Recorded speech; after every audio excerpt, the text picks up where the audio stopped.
오늘 본문 말씀은 우리 인생을 레이스, 경주다 이렇게 빗대어 말씀합니다.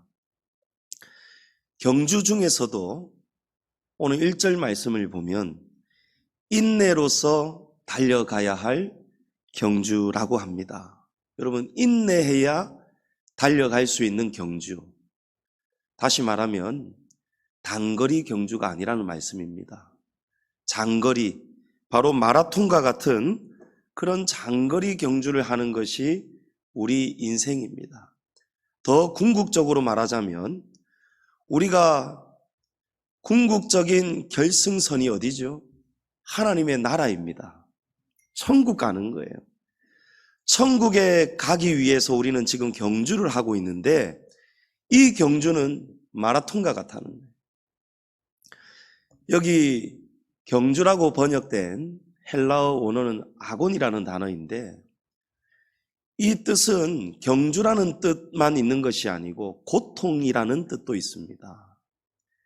이 아곤은 고통이라는 뜻도 가지고 있어요. 이 아곤에서 파생된 영어 단어가 애건입니다.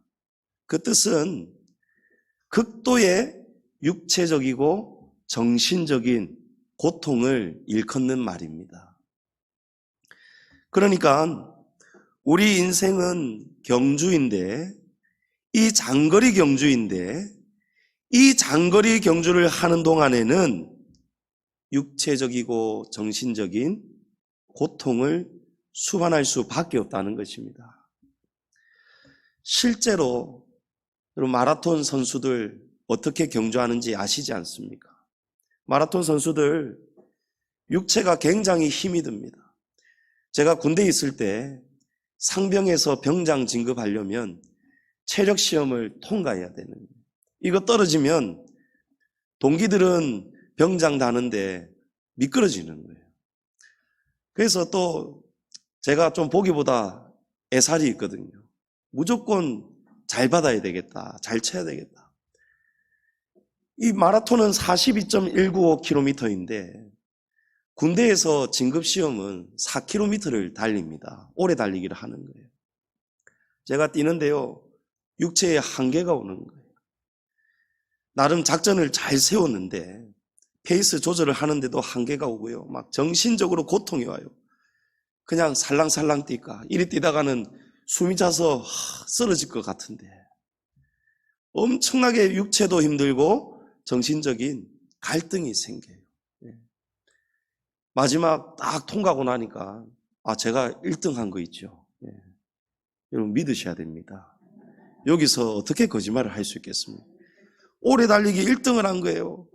통과하고 나니까요, 아이고 그 행정관, 보급관께서 제가 쓰러져서 누워버리니까요, 일어나서 서서히 달리라는 거예요. 서서히.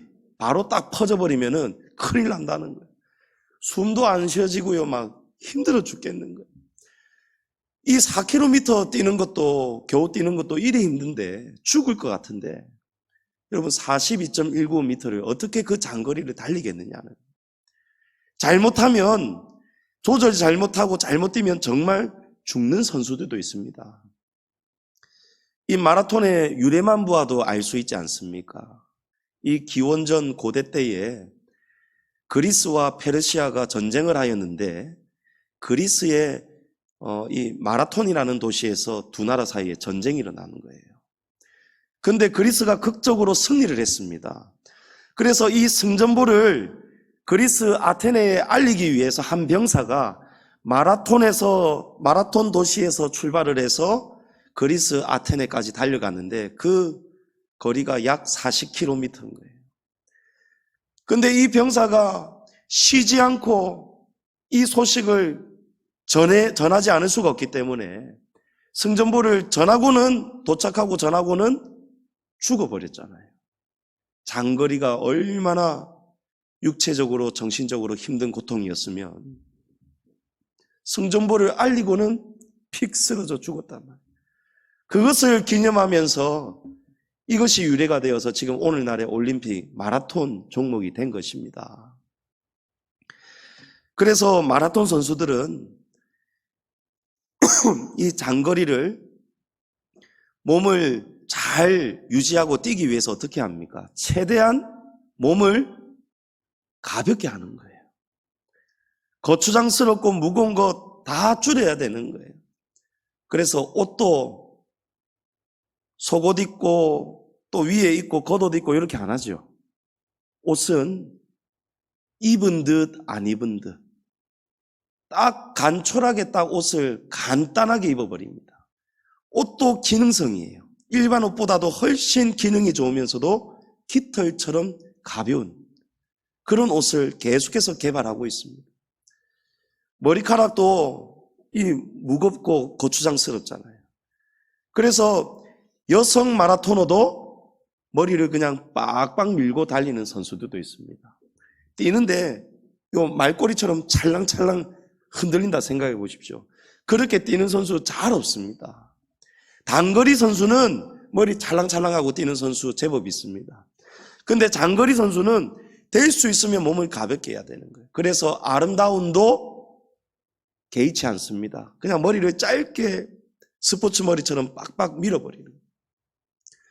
운동화도 얼마나 가벼운지 모릅니다. 제가 어디서 주워는 들었는데 정확한지 알아보려고 우리 건정은 집사님께 주중에 설교 준비하다가 전화를 드렸거든요. 우리 건 집사님이 굉장한 마라토너입니다.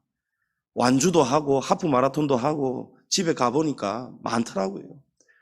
그래서 집사님 전화해서 집사님 뭐 좀 여쭤볼게요. 황영조 선수나 이봉주 선수나 이런 선수들이 그 특별 주문 제작한 이 운동화 굉장히 비싸다던데 얼마입니까? 물어봤어요. 목사님, 일반인들이 신는 거는 10만 원, 20만 원 하는데 그런 특별한 선수들이 신는 거는 수백만 원 합니다. 이라는 거예요. 여러분, 운동화가 수백만 원 한다는 거예요. 운동화가. 왜 그렇게 수백만 원을 운동화에 투자할까요? 여러분, 가벼워야 되는 거예요. 장거리 경주를 끝까지 완주하기 위해서는 몸에 거추장스럽고 불필요한 무게를 최대한 줄여야 되는 거예요. 제거해야 되는 거예요. 그게 바로 오늘 본문 1절 말씀입니다.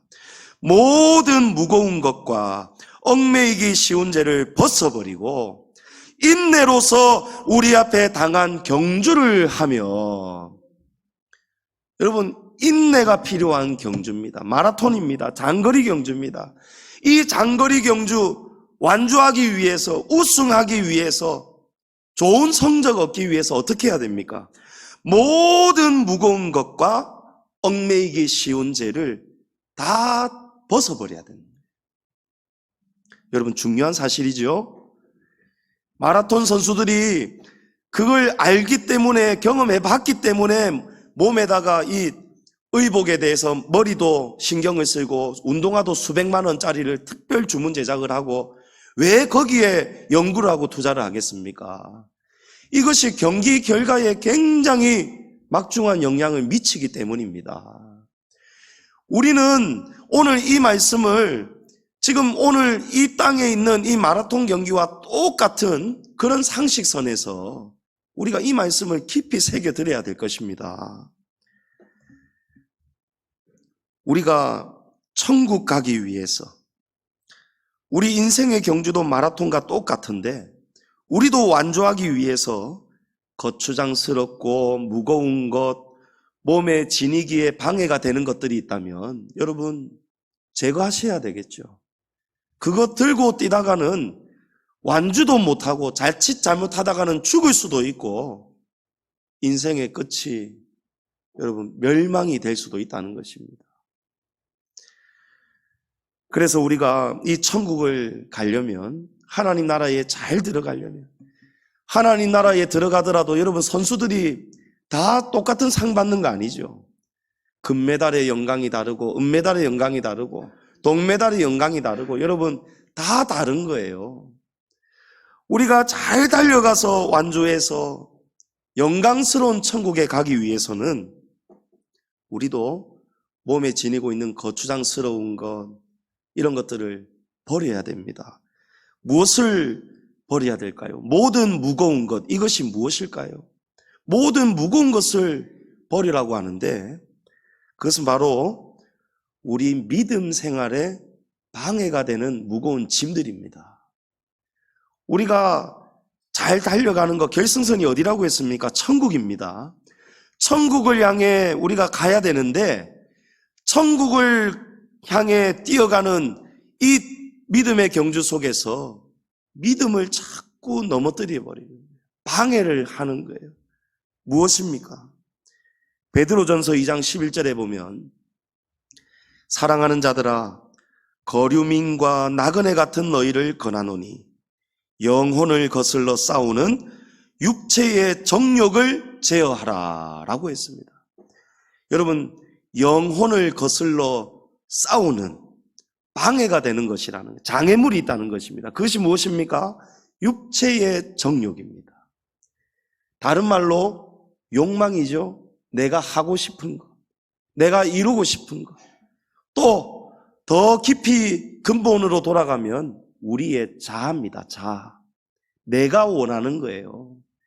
믿음이 가르쳐 주는 것이 아니고 믿음과 상관없이 내가 이루고 싶고 내가 가고 싶은 그 길을 가고 싶은 욕망, 정욕, 그것이 바로 우리의 자아입니다. 옛사람입니다.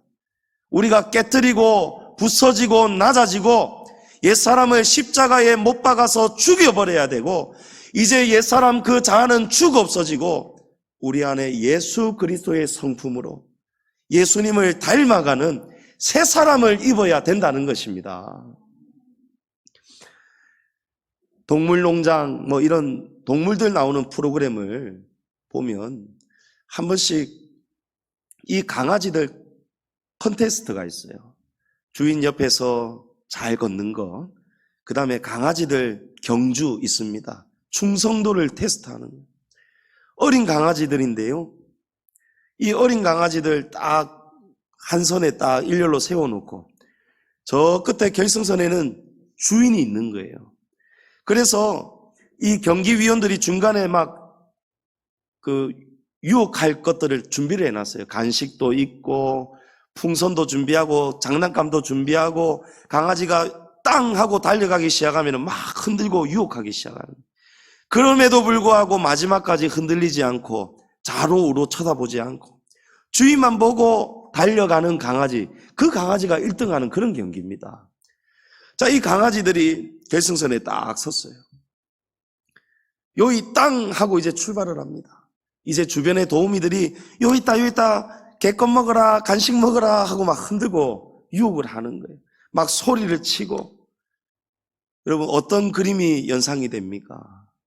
여러분, 그것이 바로 개판입니다. 예.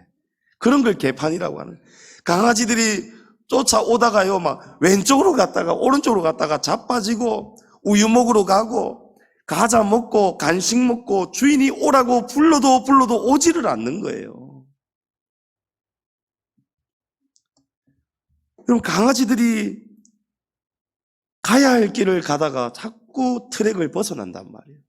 경주장에서 벗어난단 말이에요. 베드로 사도가 무엇을 제어하라고 말씀합니까? 사랑하는 자들아 거류민과 나그네 같은 너희를 권하노니, 나그네라고 했습니다. 거류민입니다. 잠시 여행하고 있는 사람들, 바로 저와 여러분을 말하는 거예요. 여기는 우리 고향이 아니죠. 우리 본향은 하나님 나라입니다. 우리 아버지의 집은 하늘 나라입니다. 우리가 그 나라를 가기 위해서 너희를 권하노니 영혼을 거슬러 싸우는, 다른 말로 믿음을 방해하고 있는 육체의 정욕을 제어하라는 거예요. 컨트롤하라는 거예요. 절제하라 이 말입니다. 이사야서 53장에 우리는 다 양 같아서 그릇 행하고 각기 제 길로 갔거늘, 이렇게 말씀합니다. 여러분, 우리가 바로 제가 앞에 우스갯소리로 말씀드렸던 그 강아지들하고 별반 다를 바가 없습니다. 우리 주님은, 목자는 지금 부르고 계시는 거예요. 우리 성도들 양무리를 푸른 풀과 실만한 물가로 지금 오라고 부르고 계시는 거예요. 그런데 우리는 다 양 같아서 그릇 행한다는 것입니다. 주인의 기대를 저버리고 주인은 다른 거 쳐다보지 말고 이쪽으로 오라고 강아지를 부르고 있는데 잘 달려가다가 중간중간에 삼천포로 그냥 빠져버리는 거예요. 여러분, 무엇이 우리의 믿음을 방해합니까? 우리의 자아죠? 욕망이죠? 우리가 무엇을 하나님보다도 더 우선적으로 생각하고 하나님보다도 더 사랑하는 것, 여러분, 그것이 바로 우리의 자아입니다. 아버지 하나님께서 우리에게 분명히 말씀하신 길이 있습니다. 법이 있습니다. 복을 받는 말씀이 있습니다. 그 말씀대로 우리 성도들이 잘 가야 되는데 중간에 이쪽에서 간식 먹자, 뭐 먹자 방해를 하고 유혹을 하니까 우리가 뛰어가다가 쌩 하고 빠져버리는 거예요.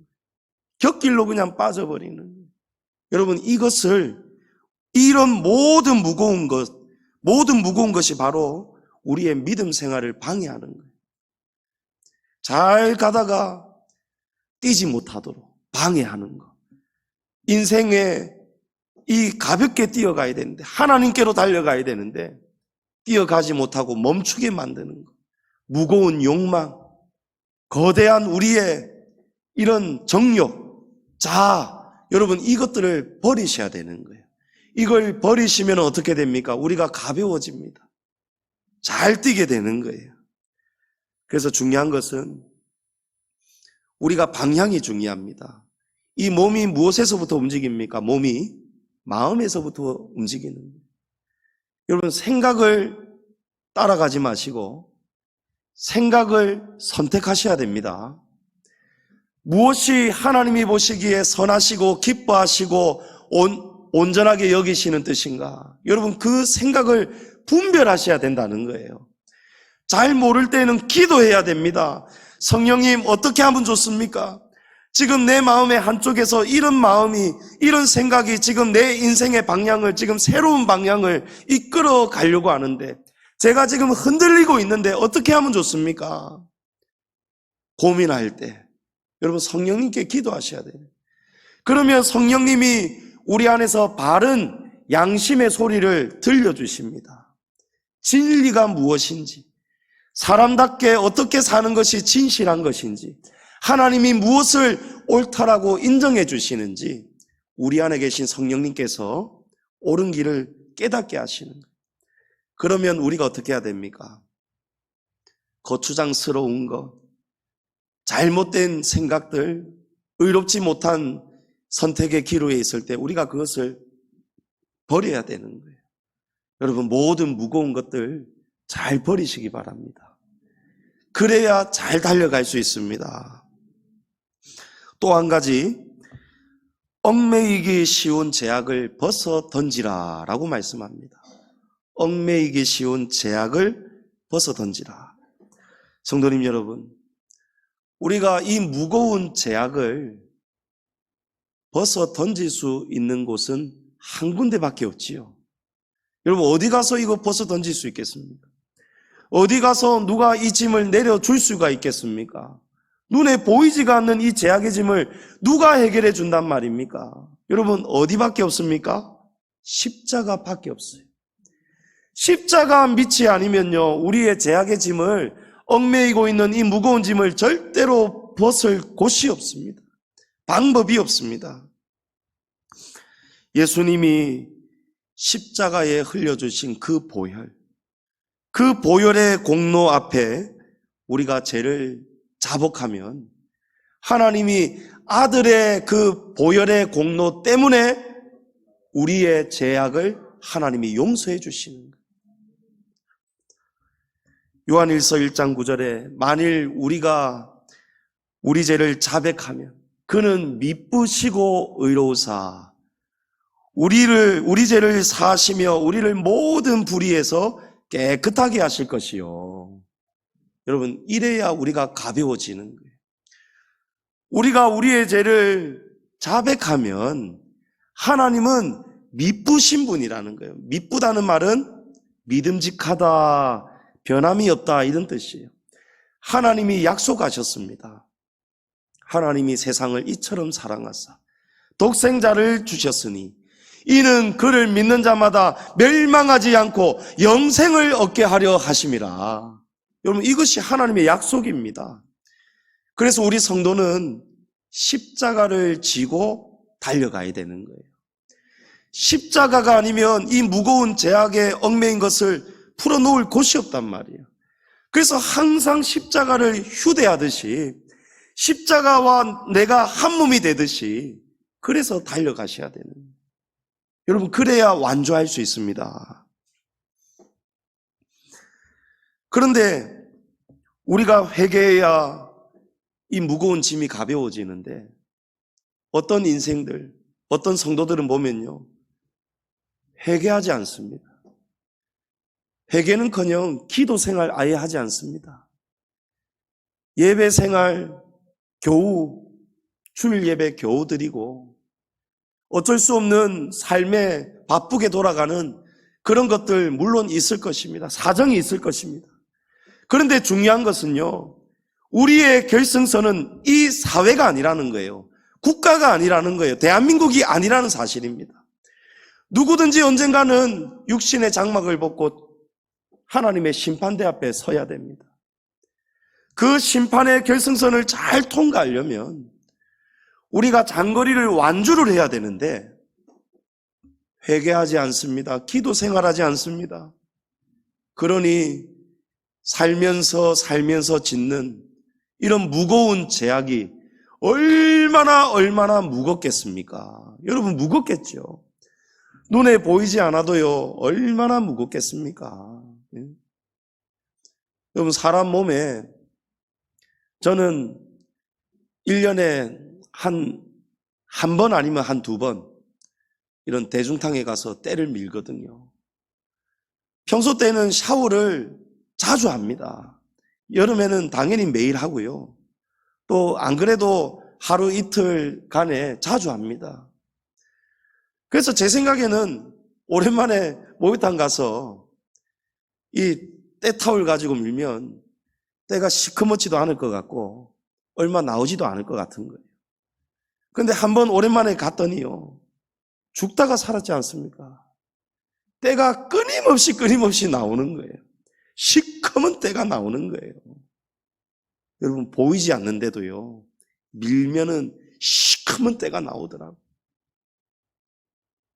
그 때가 하얗게 나오고 덜 나오게 하려면 어떻게 해야 되겠습니까? 여러분, 자주 관리를 해야 되겠죠. 우리 영혼도 마찬가지예요. 기도 생활을 하지 않는 것, 여러분, 그건 이미 이 안에 제약의 무게가 천근만근 어마어마하다는 그거는 확실합니다. 누구한테 물어보지 않아도요, 그 사람 지금 엄청나게 고생하고 있습니다. 무겁습니다. 하나님은 그렇게 무거운 것을 짊어지고 천국을 가려고 띄엄띄엄 걸어가는 그 성도를 하나님은 어떻게 여기시겠습니까? 불쌍히 여기시는 거예요. 하나님이 세상이라는 것은 저와 여러분을 말씀하거든요. 이처럼 사랑하셨다는 거예요. 무엇처럼입니까? 하나뿐인 독생자를, 아들을 죽이면서까지 우리를 구원하실 만큼, 그만큼 하나님이 우리를 사랑하십니다. 그런 하나님이, 우리가 지금 천국 오도록 하나님이 지금 원하고 계시는데, 복 주시기 원하시는데, 우리가 천근만근 무거운 죄악의 짐을 짊어지고 가고 있으니 하나님이 우리를 가만 내버려 두실 리가 없는 거예요. 그래서 하나님이 회개하도록 하기 위해서 징계를 주시는 거예요. 고난을 주시는 거예요. 계시록 3장 19절에 물은 내가 사랑하는 자를 책망하여 징계하노니 그러므로 내가 열심을 내라, 회개하라 라고 말씀하는, 하나님은 사랑하는 자를 책망하시고 징계하십니다. 왜 징계하신다고요? 열심을 내도록 하기 위해서, 회개하는 열심을 내도록 하기 위해서 하나님은 우리에게 고난의 징계를 주십니다. 그런데 하나님께서 회개하라고 고난을 주시고 징계를 주시는데 깨닫지 못하고 전혀 깨닫지 못하고 그대로 회개 없이 살아가면서 아이고 와 이리 무겁노, 내 십자가가 왜 이리 험하고 무거울꼬, 이렇게 말하는 사람들이 있습니다. 여러분, 이거 맞는 소리입니까? 이건 틀린 소리입니다. 몰라도 한참을 모르는 소리예요. 여러분, 이 십자가는요, 아무 때나 갖다 붙이시는 그런 십자가가 아닙니다. 지금 자기가 죄를 지어서 회개하지 못하고 여전히 죄악 가운데 빠져 있어서 천근만근 무거운 죄악의 짐을 지고 가기 때문에 하나님이 깨닫게 하셔서 회개하게 하시려고 징계를 주셨는데, 자기 죄 때문에 오는 징계와 고난인데 십자가라고 여겨버립니다. 여러분, 그거는 자기 합리화입니다. 자기 기만입니다. 자기에게 속는 것입니다. 여러분, 야곱이 세상의 욕심 때문에, 정욕이죠, 자기 자아 때문입니다. 아버지 이삭을 속이고 형 에서를 속이고 장자권을 빼앗아 버렸습니다. 그러고 난 뒤에 형 에서가 지금 동생을 용서하지 않겠다고, 죽여버리겠다고 날뛰니까 어머니 리브가가 야곱을 급하게 바단 아람에 있는 외삼촌 라반의 집으로 피신을 시켜버립니다.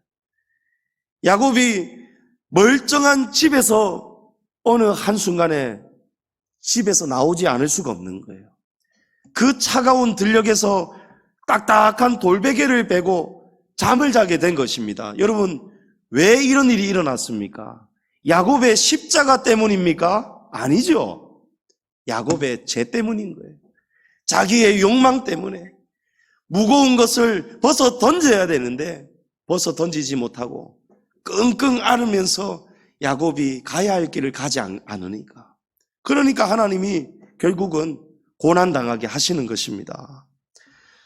자기 죄 때문인 거예요. 그 결과로 뛰는 사람 위에 나는 사람이 있다는 말이 있잖아요. 외삼촌 라반은 야곱보다도 훨씬 더 지능적인 사기꾼입니다. 20년 동안 야곱이 거기서 죽을 고생을 하는 거예요. 생고생을 하는 거예요. 야곱이 당한 이 고난이 바로 징계인 것입니다. 근데 야곱이 이제는 때가 되어서 하나님이 은혜를 베푸셔서 죄악에서 벗어나는 그런 순간이 왔습니다. 이제 20년 만에 식솔들을 이끌고 야곱이 이제 고향으로 돌아가는 거예요. 이대로 살다가는 외삼촌한테 너무 고통당하고 사니까 야곱이 이제는 짐을 싼 것이죠. 이제 야복 강가에 이르렀는데 소식을 보니까 형 에서가 수백 명의 사병을 이끌고 전쟁 준비를 하고 지금 야곱을 맞으려고 오고 있다는 거예요. 여러분, 이제 강 건너가면 야곱의 재산이고 가축들이고 야곱의 생명이고 다 죽는 겁니다. 그때 야곱이 어떻게 합니까? 그때 비로소 야곱이 하나님을 애타게 찾지요. 천사를 붙들고 밤이 새도록 놓아주지 않고 씨름하지요. 여러분, 이것이 기도입니다. 하나님을 붙들고 하나님의 이름을 부르짖으면서 눈물 콧물 범벅이 되어서라도 방법이 없으니까요. 하나님이 도와주시지 않고는 이제 방법이 없는 거예요. 외삼촌 집으로 돌아갈 수도 없어요. 앞으로 야복강을 건너갈 수도 없어요. 여러분, 갈 곳이 없는 거예요. 사면초가입니다. 그러니까 하나님을 찾지 않을 수가 없는 거예요. 야곱이 밤새도록 기도하면서 회개하고 하나님을 만났어요. 하나님께 회개하고 붙들고 기도를 하였더니 그 밤 사이에 하나님이 야곱의 운명을 바꿔주시죠. 내 이름을 이제 야곱이라 하지 말고 이스라엘이라 하라. 여러분, 이름은 그 사람의 운명입니다. 하나님이 새로운 운명, 은혜를 베풀어 주시는 거예요. 회개하고 기도하였더니 어떤 일이 벌어집니까? 그 다음날 형 에서의 마음이 눈 녹듯이 다 녹아가지고 야곱을 보고는 달려와서 부둥켜 안고 입을 맞추고 형제간에 극적인 화해가 일어나지 않습니까? 할렐루야. 여러분, 누가 이 일을 도와주셨습니까? 하나님입니다. 야곱이 어떻게 할 때 이런 은혜가 임했습니까? 회개하고 자복하고 기도할 때였습니다. 여러분, 기도해야, 십자가 밑에 나가서 기도하셔야 우리 인생의 제약의 짐이 가벼워지는 거예요. 그래야 우리가 하나님 나라 갈 수 있습니다. 또 우리가 이 무거운 십자가를 지고 잘 달려가려면 감독의 도움을 받아야 되죠. 선수들이 감독을 잘 만나야 되는 거예요. 우리에게 가장 먼저 십자가를 지고 달려가셔서 완주하신 분이 계십니다. 누구십니까? 예수님입니다. 예수님을 우리가 예수님께 배워야 되는 거예요. 2절에 보니까 믿음의 주요 또 온전하게 하시는 이인 예수를 바라보자. 그는 그 앞에 있는 기쁨을 위하여 십자가를 참으사 부끄러움을 개의치 아니하시더니 하나님 보좌 우편에 앉으셨느니라. 여러분, 예수님이 십자가를 지고 가장 먼저 달려가신 선구자이신데 예수님은 그 앞에 있는 그 기쁨을 위해서 십자가를 참으셨다는 거예요. 여러분, 이 기쁨은 바로 결승선을 말합니다. 천국을 말하는 거예요. 예수님이 마지막 결승선을 향해서 완주하는 그 기쁨을 위해서 십자가를 지고 달려가셨다는 것입니다. 저와 여러분도 예수님처럼 십자가를 짊어지고 달려가야 됩니다. 그런데 이 무거운 십자가를 우리가 혼자 짊어지고 달려간다, 걸어간다. 여러분, 얼마나 갈 수 있겠습니까? 짐이 없어도 혼자 걸어가는 길 얼마나 외롭고 쓸쓸하고 무섭고 괴롭고 고통스러운지 몰라요. 제가 차비가 없어가지고 중학교 때 잠시 집 밖을 출가했다가 차비가 없어가지고 마산에서 부산까지 걸어왔지 않습니까? 14시간이 걸리더라고요. 중간에 겨우 차 2번 얻어 탔는데도 14시간이 걸리는, 얼마나 힘들고 고달픈 길인지 모릅니다. 혼자 가는 길은요. 짐도 없는데도 말입니다. 그런데 무거운 짐을 지고 혼자 달려간다. 얼마나 무겁겠습니까? 성도님 여러분, 마라톤 선수가 42.195km 거의 다 뛸 즈음에 마지막에는 어디로 돌아옵니까? 출발했던 그 원형 경기장 스타디움으로 다시 돌아옵니다. 돌아올 때에 저 입구에 들어오는 선수 전부 다 공통점이 있죠. 쓰러지기 직전인 거예요. 달려갈 때의 생생함은 사라지고 겨우겨우 정신력으로 버티면서 허덕이면서 들어오는 거예요. 그런데 들어올 때의 관중들이 어떻게 합니까? 와! 하고 박수를 쳐줍니다. 자기 나라 선수가 들어올 때의 관중들은 어떻게 합니까? 완전히 막 고함을 지르고 환호하면서 힘내라고 막 박수를 칩니다. 그 소리를 들을 때에 힘이 다 빠졌던 선수가 다시 힘을 냅니다. 그렇지요. 예. 운동장에서 달리기 할 때요. 달리기 할 때 1등하는 친구들 보면 특징이 있습니다. 가족들이 얼마나 응원하는지 모릅니다. 저는 부모님이 목회하신다고 바쁘셔서 운동에 거의 못 오셨는데, 한 번은 오신 거예요. 부모님이 결승선 근처에서 저보고 잘 뛰라고 막 응원하는데 막 힘이 나는 거 있죠. 확 뛰다가 보니까 여러분, 제가 1등을 하더라니까요. 근데 그만 기뻐가지고 결승선 다 오기도 전에 야호 뛰는 바람에 뭐하러 뛰가지고 1등을 빼앗겨버렸어요. 여러분, 관중이 있는 것과 없는 것은 큰 차이가 있습니다. 없던 힘도 생기게 만듭니다. 칭찬은 고래도 춤추게 한다, 이런 말이 있죠. 여러분, 응원하는 사람이 있으면요, 십자가를 지고 달리는데도 응원하는 사람이 있으면 힘이 납니다. 우리에게도 힘내라고 박수 치면서 응원하는 어마어마한 관중들이 있습니다. 여러분, 어디에 있습니까? 1절 말씀에 우리에게 구름같이 둘러싼 허다한 증인들이 있으니, 여러분, 허다한 증인들이 있다니까요. 여기 허다한 증인들은요, 바로 앞에 있는 11장에 나오는 믿음의 선진들을 말씀합니다. 믿음의 선진들은 단순한 구경꾼이 아니에요. 단순한 구경꾼이 아니고 이들은 허다한 증인들인데 무엇을 증거하는 증인들인지 아십니까? 이 증인들은 이미 십자가를 지고 달리기를 해서 훌륭하게 결승선을 통과한 경주자들입니다. 경주를 다 마친 경주자들이에요. 베테랑들이에요. 금메달 같은 상급을 면류관을 거머쥔 훌륭한 믿음의 선진이 바로 이 허다한 증인들이라는 것입니다. 에녹이 있고요, 노아가 있고, 아브라함이 있고, 이삭, 야곱, 요셉, 모세, 기드온, 삼손, 다윗, 이런 사람들이 바로 이 허다한 증인들에 포함이 되어 있습니다. 이 증인들이 우리에게 어떻게 응원하는지 아십니까? 양지중앙교회 성도님 여러분들, 힘내십시오. 우리도 넘어질 때도 있었습니다.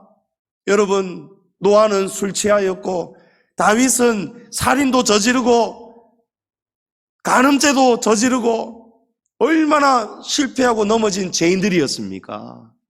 그런데 그들이 우리에게 말하는 거예요. 나도 넘어졌었습니다. 나도 곁길로 갈 때 많았습니다. 나도 죄 지을 때 많았습니다. 그러나 그때마다 십자가를 지고 달려왔습니다. 십자가 짊어지지 않으면 회개할 수가 없습니다. 욕망을 제어할 수가 없습니다. 그러니 우리도 나 같은 죄인도 통과했으니, 나도 면류관을 받았으니, 양지중앙교회 성도님들이요, 십자가 지고 달리게 할 때 우리를 생각하십시오. 우리가 지금 응원하고 있습니다. 우리도 했으니까 여러분도 할 수 있습니다. 할렐루야. 허다한 증인들이 우리를 지금 이렇게, 지금 이 순간에도 응원하고 계시다는 것입니다.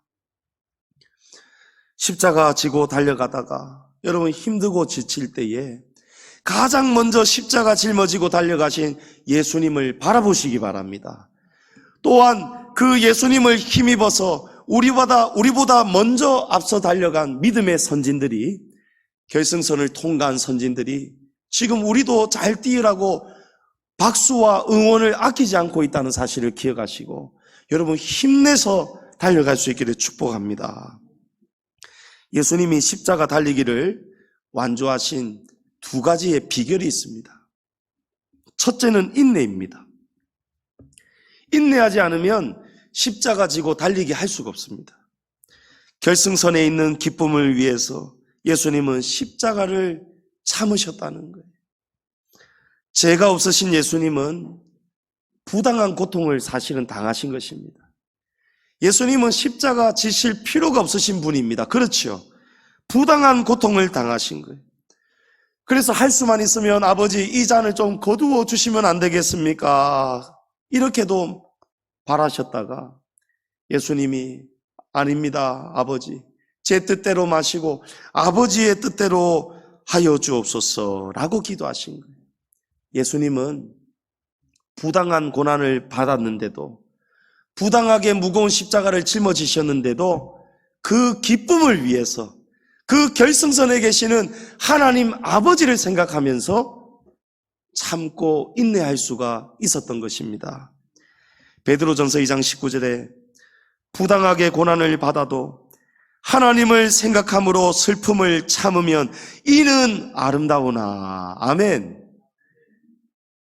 여러분, 때로 우리가 부당한 고난이다, 너무 무겁다, 가혹하다 여기는 그런 고난이 찾아올 수 있습니다.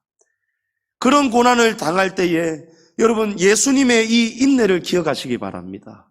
그러면 우리도 십자가 이고 달려갈 수 있습니다. 여러분, 부당하게 고난을 받아도 하나님을 생각하면, 그래서 슬픔을 참으면 이는 아름다워진다는 거예요.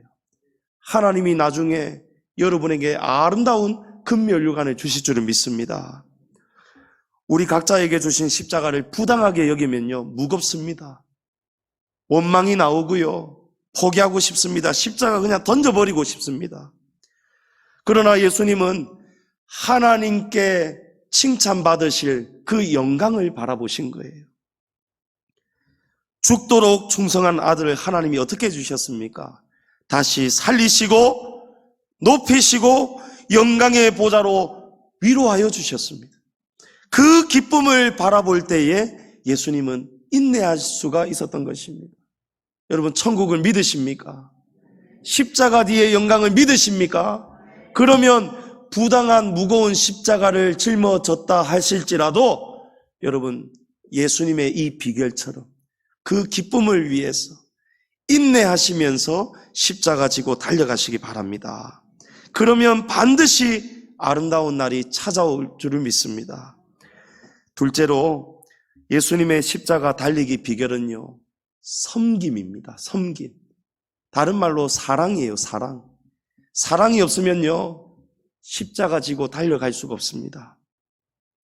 마가복음 10장 45절에 인자가 온 것은 섬김을 받으려 함이 아니요 도리어 섬기려 하고 자기 목숨을 많은 사람들의 대속물로 주려 함이니라 라고 했습니다.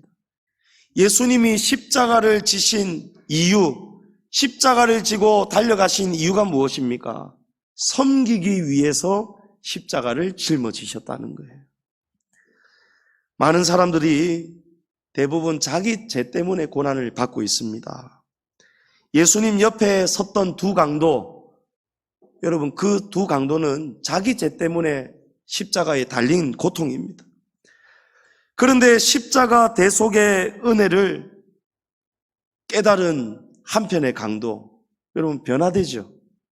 예수님이 십자가에 달리셨을 때에 두 강도가 처음에는 똑같이 신랄하게 예수님을 굉장하게 막 욕을 하고 비방을 했습니다. 저주를 퍼부었습니다. 그런데 예수님은 그 두 강도를 보시면서도 밑에서 욕하고 침뱉고 손가락질하고 조롱하는 그 수많은 군중들을 쳐다보시면서 십자가에 죽어가시면서도 예수님은 기도하신 거예요. 아버지, 저들의 죄를 용서하여 주십시오. 저들이 지금 은혜를 원수로 갖고 있습니다마는 저들이 지금 모르기 때문에 저한테 그렇게 하는 것입니다. 저들 용서해 주십시오 라고 예수님은 기도하셨어요. 예수님은 마지막까지 죄인들을 섬기셨습니다. 그렇죠? 그 섬기시는 모습을 보고 한 강도가, 두 강도 중에 한 강도가 마음의 변화가 일어나는 거예요. 그래서 고백합니다. 주님, 저는 죄인입니다. 당신의 나라에 이를 때에 나를 기억하여 주옵소서. 그럴 때에 내가 오늘 나와 함께 낙원에 있으리라. 구원의 역사가 일어나지 않습니까? 여러분, 예수님의 십자가는 섬김이죠. 예수님은 마지막까지 그 십자가에 달리시면서 마지막까지 십자가 지고 죽어가시면서 달려가신 그 이유, 여러분, 이웃 사랑입니다. 하나님 사랑, 이웃 사랑이에요. 저와 여러분도 이제 복음을 전하셔야 됩니다. 베드로전서 2장 20절에 죄가 있어 매를 맞고 참으면 무슨 칭찬이 있으리요. 무슨 말입니까? 자기 죄 때문에 무거운 형벌의 십자가에 고통당하면 무슨 칭찬이 있으리요. 아무 상이 없다는 것입니다. 그러나 선을 행함으로 고난을 받고 참으면 이는 하나님 앞에 아름다우니라. 여러분, 우리가 때로는요, 복음 때문에 무거운 십자가를 짊어질 때가 있습니다. 그런 십자가는 선을 행함으로 우리가 고난을 받고 참는 십자가는 하나님 앞에서 아름다워진다는 거예요. 하나님이 다 나중에 위로해 주시고 상급과 면류관을 주시고 하나님이 우리를 높여주신다는 것입니다. 예수님처럼 마지막까지 이 한 강도를 구원하는 일에 선한 일을 베풀기 위해서 섬기신 예수님의 그 십자가를 우리 성도님들 기억하시기를 바랍니다. 이제 말씀을 마치겠습니다. 우리가 세상에 사는 동안 십자가를 지고 달려가는 동안 고난만 실컷 당하고 이 땅에서는 아무것도 누리지 못하는 그런 인생이 있을 수도 있습니다.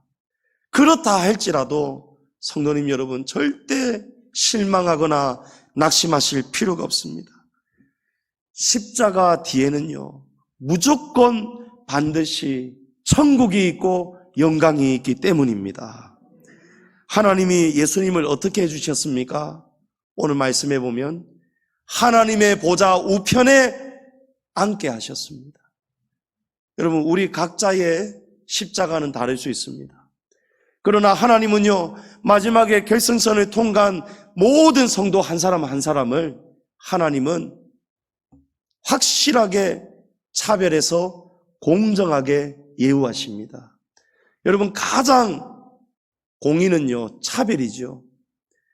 똑같이 열심히 한 사람, 게으른 사람하고 똑같은 수당을 받고 대우를 받는다. 이거는 불공정입니다.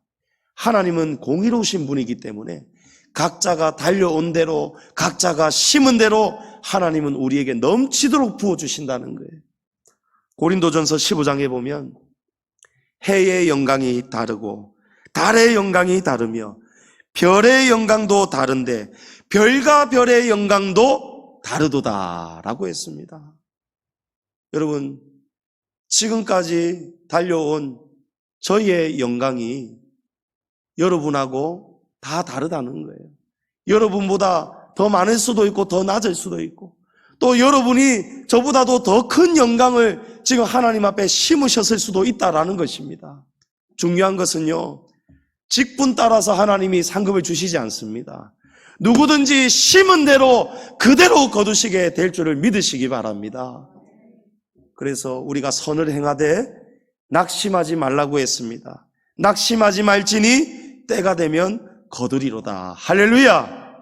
성도님 여러분, 이 세상에서든지 저 천국에서든지 우리 각자에게 주신 이 십자가를 달게 지고 달려가시기 바랍니다. 장거리 마라톤 잘 달리시기 위해서 여러분, 욕망의 무거운 짐 내려놓으시고요, 우리 죄악의 짐 날마다 십자가, 그래서 우리가 십자가 지고 달려가는 것이죠. 날마다 십자가 떠나지 마시고 십자가 앞에 우리의 죄를 자복하고 회개하셔서 몸이 더욱 깃털처럼 가벼워져서 예수님처럼 인내하는 십자가, 또 섬기는 십자가, 여러분 열심히 충성되게 잘 지고 이고 달려가셔서 하나님이 높여주시는 영광의 면류관의 주역들이 다 되시기를 주님의 이름으로 축복합니다.